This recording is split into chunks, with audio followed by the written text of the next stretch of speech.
To answer this question as to how I manage POTS with the ups and downs, I will give you the quick highlight reel of what it is that I do. Now, everything that I'm about to say is not medical advice. I am not a doctor, and nor does everything I do work all the time. I simply have created a toolkit based on my own body for what works and what doesn't.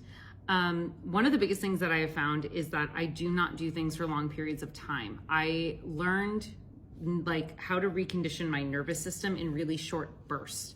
That came from me having migraines previously and doing physical therapy. So when I went to physical therapy, I learned how to do really small things for shorter periods of time as opposed to like an extended hold or something like that, in order to kind of fire up the nervous system and then give it time to cool down. And I've taken that principle and I've now applied it to a lot of other areas of my life. So I do a few things that have been incredibly helpful, but I do them in short time spans, and I do not do them all every single day. One of the biggest things that I do is that I sing. It activates the vagus nerve. Singing is also an emotional release for me. But one of the things that I noticed when getting diagnosed with POTS is that I really lack vocal control.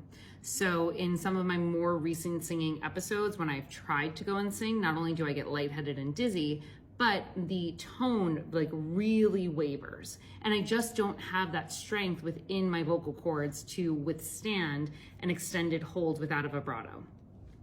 The other thing that I've noticed that when I sing, and I do it for no more than 30 minutes because my nervous system gets highly activated, is that there are certain ways that I move my mouth or certain exercises that I will do in a vocal lesson that can set off my nervous system. But there are certain things that I do, like a rolling R, that calms my nervous system.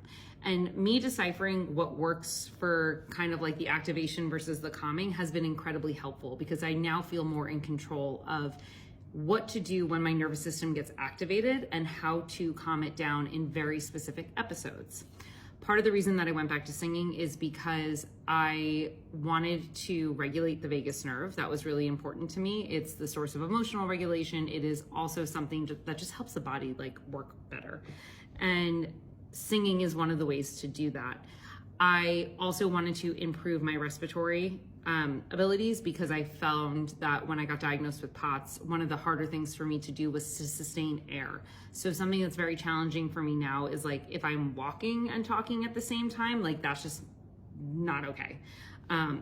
So singing helps me kind of get back in touch with my diaphragm and really kind of rebuild the muscles that are required for me to have everything move in a way that is not fight or flight, but is with intentionality, and hopefully get back to the state of just autonomic functioning.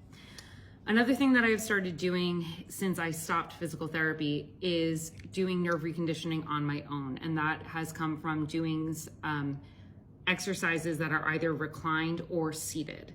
Now, this has been a really big change because I was an active yoga person and I loved doing movement. It's any version of cardio, any version of just moving around was my favorite thing to do.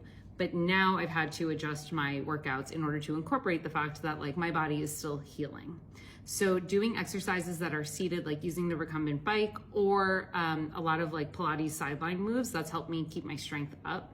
I've also noticed that in the days that I don't do it, so if I take 1 to 2 days off that are not intentional recovery days, it is just so much more challenging for me to get back into the state of movement, because my muscles are not holding on to that strength as naturally as they previously would.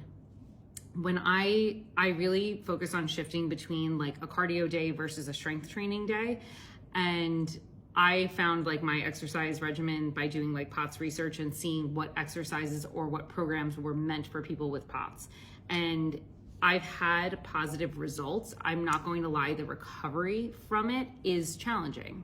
So I intentionally do these at night. That way I know that I can lay down afterwards. I won't do these things first thing in the morning, because then throughout the day, my nervous system, which has already been activated by these exercises, is then becoming more activated with the accumulation of what's going on in my day-to-day. So a lot of the other things that I've done in terms of nervous system reconditioning have helped me not need to solely rely on the salt, compression socks, hydration combo. All of that helps. I don't really use compression socks unless I need to, but like salt and hydration, those tend to be the things that work for me. But they don't work nearly as well if I'm not doing the nervous system reconditioning. Now, again, this is all very specific to me because I have neurological sides to this. I had migraines previously. I've had other symptoms that feed into POTS, and that's why I took the approach of reconditioning my nerves as opposed to just treating the symptoms that come from POTS. So I kind of went all the way back to like, what is my body doing that's leading to the weakness, that is leading to the increase in heart rate, the lack of control, the dysregulation. And I've started kind of going back to just tackling the more initial symptoms. So that way, instead of me putting out fires left and right for like, okay, now I'm feeling faint, it's time to lay down, or now my heart rate is racing and I need to like chug a bunch of water and salt, I'm really pulling it all the way back to like, what is going on in my nervous system and how can I deliberately begin reconditioning those nerves so hopefully when they get triggered, they are not always flashing into fight or flight. Instead, they're learning kind of like that new balance of what it means to be lightly triggered and then come back into a sensation of calm. If you guys have any questions, I'm happy to answer more about this. Like I said, everything that I do is really just for my body, simply because I have needed to figure out how to make things work on my end, but I am happy to talk more about it if you want to hear.